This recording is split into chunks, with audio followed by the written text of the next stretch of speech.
Hello, Shant. I'm so excited to have you on the School Gardens with Ease podcast. I want you to tell the audience yourself in your own words, your background, Yeah, and how did we, get to know each other, and all of the good stuff. of course, of course, of course. So I think it's important to start by saying that I'm a teacher. I teach grade eight. I was very new to teaching. This is my second profession.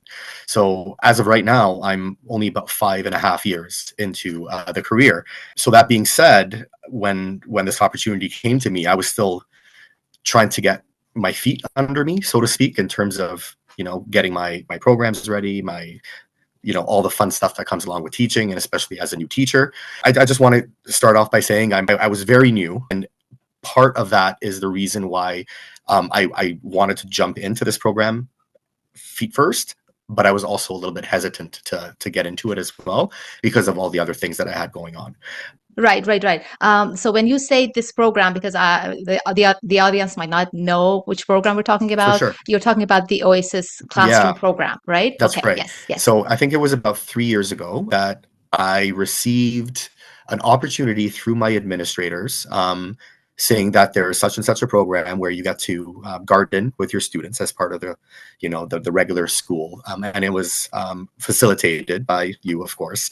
Um, and again, I was very new. I was hesitant, but gardening, I think, has always been part of me. When I was a kid, I would help out, with my dad and my mom with the family garden, and my dad always did have a green thumb.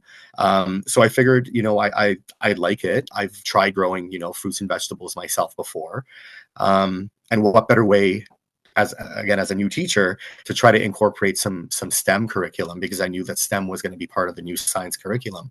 And I was trying to find a creative way to really enjoy teaching STEM, because I was a little bit afraid of it.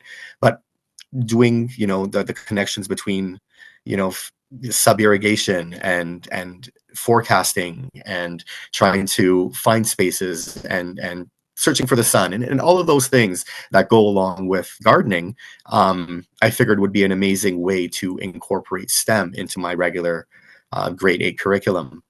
So I jumped on it, and honestly, it's just been a roller coaster ride. The first year I was learning along with my students, but it was a lot of fun. And near the end of the first year, when we were noticing that our room was getting so filled with this abundance of lush green plants, we're like, okay, what are we going to do with all of this? And that's when the idea of fundraising and trying to subsidize the grade eight graduation trip, and then eventually donating whatever else we had left over at the end of the year to the community gardens that are near our school. Everything just kind of felt right, and it felt as though there was real purpose to this program. At the end of the day, it was something very tangible, not only for us, but for our students' families, who ended up coming around and buying plants for their own gardens. And then at the end, donating whatever plants we had left to the community, essentially. So it was very fulfilling, which made me realize, this was the right decision, and that's why I just kept coming back year after year.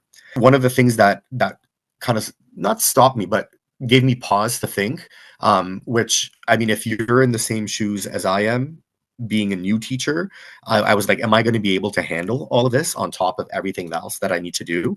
But I realized very quickly that it didn't take that much time out of, the week. For example, it was like a double period, and it ended up getting my students even more engaged in just everything else.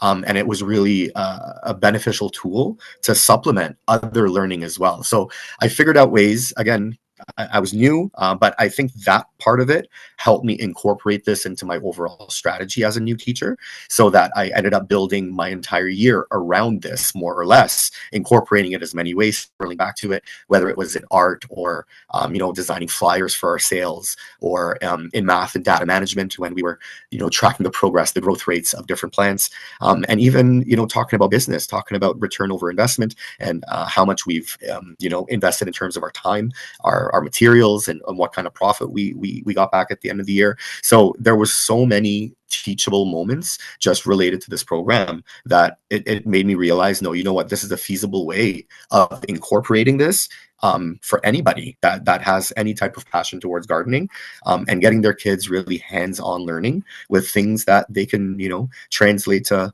outside of school, right? They can go and then they can teach their family how to do it. So it was very fulfilling in Yeah. many ways, especially as a new teacher, because it helped me realize that, yeah, this is a very viable way of continuing my programming year after year after year. Yeah. That's awesome. You know what? I did not know. Like it's been 3 years that we've been working together. I did not know that you were fairly new. I mean, but yeah, I had some hesitation, but I'm like, what's the worst that could happen, right? Let's try it. Let's give it a go. Let's give it a good college effort. And you know what? It was just so much fun. It was a lot of fun, just, and my kids were having fun, and I was having fun. And then putting on like the fundraisers, and seeing how much money that we got in the first year alone. Like we made over $1,500 in like two Yeah, fundraisers. It was ridiculous how much money we made on the first year. So we're like, yeah, no, this is something that we're going to keep doing. And now all that's the awesome. students in the school, they know that I run this program, and everybody wants to be in my class. So I'm trying to kind of spread the word to other teachers, because unfortunately I can't do it for everybody, but maybe Yeah. we can spread it around a little bit here. Yeah, that's right. So I just want to mention something that, like when I am, promoting my programs, I do not at all promise the results that you've got, right? And the reason for that is, you are kind of special. Yeah. So you have so much energy, man, and you are so committed and you're so passionate about this project. And yeah, the way you incorporate it into your day-to-day teaching is just amazing. I've never seen any other teacher do that. And every other teacher does get very, very good results. But the results that you have gotten, for example, because the fundraiser, for example, is not part of the program. That's what No, you no. did on top Yeah. of the program, right? Yes, of course. So yeah, yeah, yeah. So and everything else like donating. Yeah, I do have suggestions in the program saying you could fundraise, you could, donate, you could give it away as prizes, you could send it home. The kids can plant them in the garden. Those are suggestions that I give, but I like my lesson plans have nothing to do with those. No, Like, no, right? no. So it's amazing how you've actually brought other things into it and connected it to so many different things. Thank you. Um, But just to yeah. spiral off of that, I think it's because we just had so much abundance of everything that it like our for the listeners out there, we had an entire. I was fortunate enough to have an empty classroom. Now it was wall to wall windows, mind you. It was east facing, but it was still plenty of morning sun. But that entire room was dedicated to the eco center or the garden. um so we took advantage of that. Like your program might have said, here's some seeds and you're going to do 24 cups, and we would do like 36 cups. And I would go out and find and source different kind of hot pepper seeds and different like exotic seeds that we could find. So we just took the teachings of the program and just made it our own. Why not? Like, why limit ourselves when we have the knowledge? We can just plant anything at this point. So Exactly. and that's, I think that's where the kids also come in, because they have a say. It's like what we want to plant, and they get to watch it. So essentially we had more plants than we knew what to do with. So just sending one or two home per child wasn't going to cut it. Like I had an Right. entire room.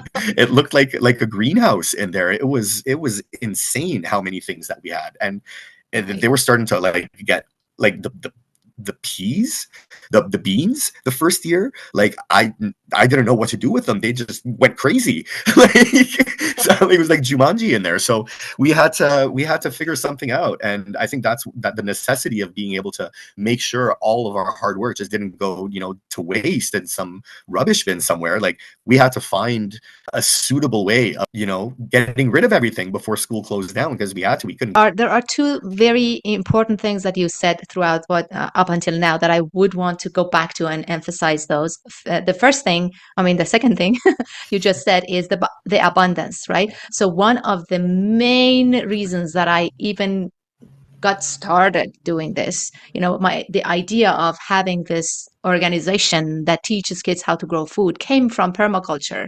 And permaculture is all about abundance, right? And how we work with nature.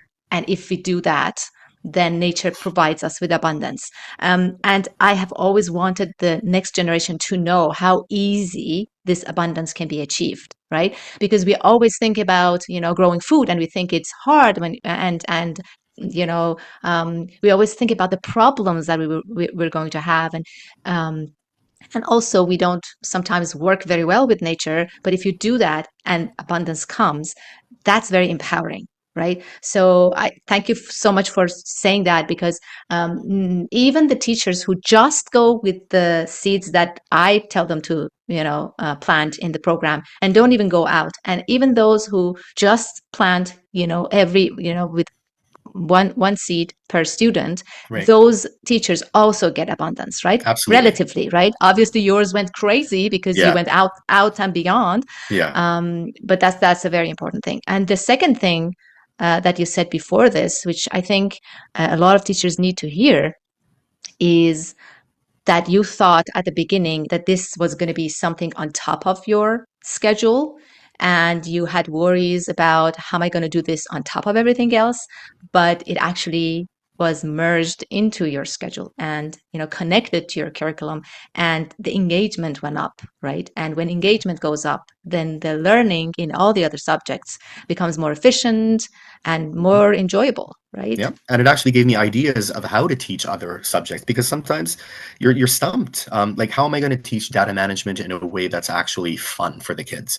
What better than growing a plant and measuring its growth rate, and and doing experiments in science in terms of light conditions and water conditions, and it was just it was a tool that was so versatile across all strands, that it actually, I kept, whenever I was stumped for an idea, I would turn to the program and I'd be like, okay, well, how can I fit this into that? And oftentimes it was very simple, it was very straightforward.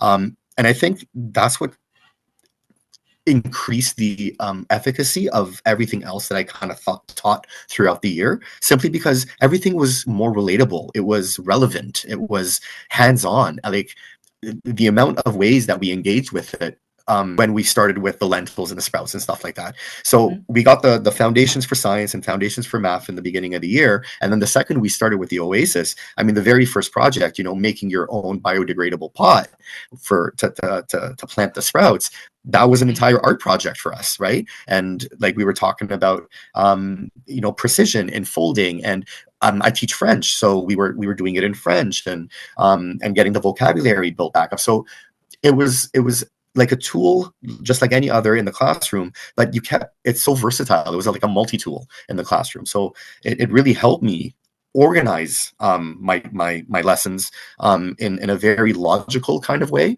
where everything was kind of like interrelated. You know what I'm trying to say? It wasn't just Yeah. a little bit from there, a little bit from there, a little bit from there. It was all surrounding this one central thing that the kids had a hand in as well, which was pretty cool. Right. Yeah. Yeah, Cool. that's awesome. Awesome.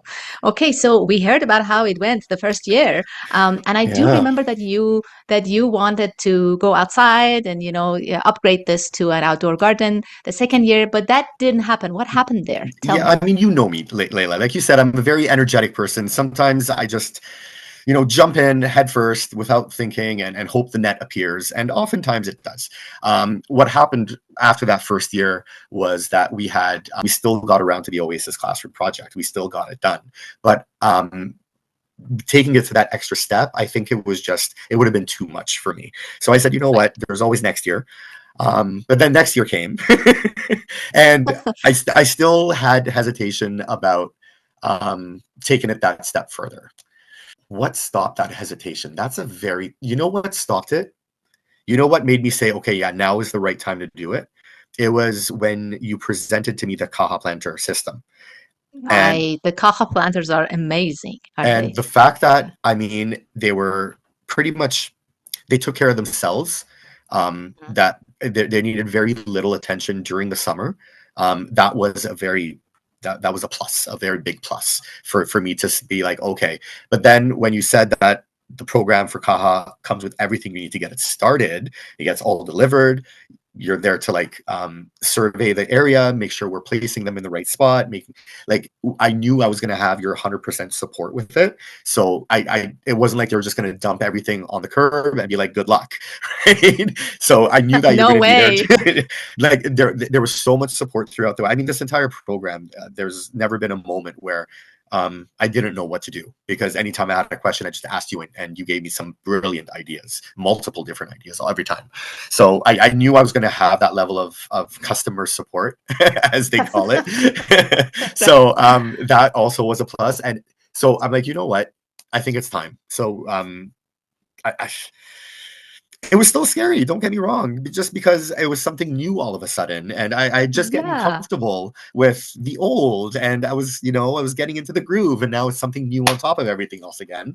And now you right. have to readjust, and you have to pivot, and you have to grow. And but I think I thrive off of that, even when it's Oh yeah, uncomfortable. you Yeah, do, you do. yeah, And just for everybody to know, the third year you did not start with the Kaha Oasis program. no, You still started with the Oasis Classroom program, and yeah, then it was at the end of the school year, almost at the end of the school year, that yeah, you decided that you want to yeah, transplant some of this abundance that yeah. you had into the Kaha planters. So essentially, you jumped into it in a way that no other teacher would. Like all of the other teachers would go with the entire program from the beginning of spring, the Yeah. Kaha planters, and all of that. So I really admire you and for being brave enough to jump from another program right into this Kaha planter program. And I am sure that next year, when you start from the beginning with the Kaha Oasis program, it's going to be just amazing because it already was. How did it go this year? Insane. It was like it was insane. There was a lot of growth, a lot of produce, um, very little maintenance. Um, I think I overdid it, as I do. I planted too many things and didn't really leave enough space for the plants to breathe and be comfortable. But Right. again, I lesson told learned. you. You did. You did. I was stubborn. Again, I had abundance. I had all of these plants. I needed to find places to plant them. But no, I planted way too many things in each of those planters. But lesson learned. I know now, for next summer what to do. But it went amazingly. And I kept thinking, like, where are all my peppers? Where are all the tomatoes? Like, are the animals getting them? But no, it turns out, I spoke to a couple of parents, and they're like, thanks for the peppers, the hot peppers. Like, our family really enjoys them. And like somebody else is like, thanks for the cilantro. Like, I'm like, that's you guys taking it. Like, I think I maybe harvested one tomato. The second day, I guess, started because we're not there in the summertime, right? I went and checked a few times, but no, apparently yeah, the community really made really good use out of it, that's the idea. That's why we did it, right? We want Awesome. to give back, and we want our school to Yes. be seen as a place of community. So it was very fulfilling. Mind you, yeah, I still was able to harvest a few hot peppers of myself, and lots of Swiss chard, and lots of parsley, and lots and lots and stuff. Lots of Lots and lots seeds of right it. now. Yeah, so we did the Mm. harvesting, and we put the bags over the coriander seeds and snip them off. And so we got marigold seeds, we have nasturtium seeds, we got a lot. I've got some heirloom pepper seeds that I'm looking to plant in the spring for some Nice. chocolate Scotch bonnets. They're going to be Those are really fun. a Yes. big hit in our community for sure. Yeah, Yeah. So I want to bring everybody, the listeners, back to the idea of community, because when we say community, first of all, a lot of people think of school gardens as community gardens, which actually throws them off. They think that in order to make this useful for the community, they have to engage the community from the beginning, right? And they have to organize volunteers to come and build the garden and plant the garden uh, and all of that, because they imagine this was going to be a lot of work, and therefore they think that they need the adults, the parents, Right. that to come in and do that. No. And they think Yeah. if they don't do that, then the community will not be connected to the garden. So, but did you at all get help over these 3 years from any parents, any other teachers? Did you have to No. organize any clubs or committees or anything like that to Nothing achieve like this that. success? Nothing like that. No, no, no, no, no. Um, if anything, the community looks forward to our yearly sales now. Like they know our school is a place where, by Victoria Day long weekend, they're gonna go and they're gonna buy whatever, tomatoes and peppers and herbs that they need for their gardens. Like it's become that spot now. And they're the only things we did in terms of reaching out to the community, and again, this was a very fun activity for my class, was we made flyers and we went door to door and we handed out flyers and we engaged with the community. But in terms Yeah. of, But that was after the fact, right? yeah, After the yeah, garden. no, no, like that was all us. Like that was just us saying, "Hey, we're here. Come and buy our things," right? But we never had to, reach out for parent volunteers to build anything or to help us. Nothing like that. No, no, no, no. It was all Yeah. student driven. It was all the kids did everything. Like it is a community program, and the kids are the community. They're the ones doing it. We're Yes. just there to show them how it's done and kind of monitor and answer questions and tweak it here and there. But once the kids get the hang of it, I mean, it's so easy. It does itself. Like it really does. There's barely anything to it. You just have to have, and again, this is part of our weekly thing, is we assign roles for the classroom. So we have people who are runners who go get the snack bin and come back, and then we have people who, the president, for example, they set due dates for projects, and the deputy make sure everybody's places are clean at the end of the day. But we also now have garden tenders who are going to be responsible for watering the bins, making sure everything stays topped up, especially before the weekend or a long weekend. And it's part of their responsibility. It's part of our everyday school day. Like it's there, it's right next door to us, and the kids often want to go in and just to see how everything is doing. And again, if you have the space, and I really implore you to try to find the space if you're going to do this, because you're going to want to grow so many things.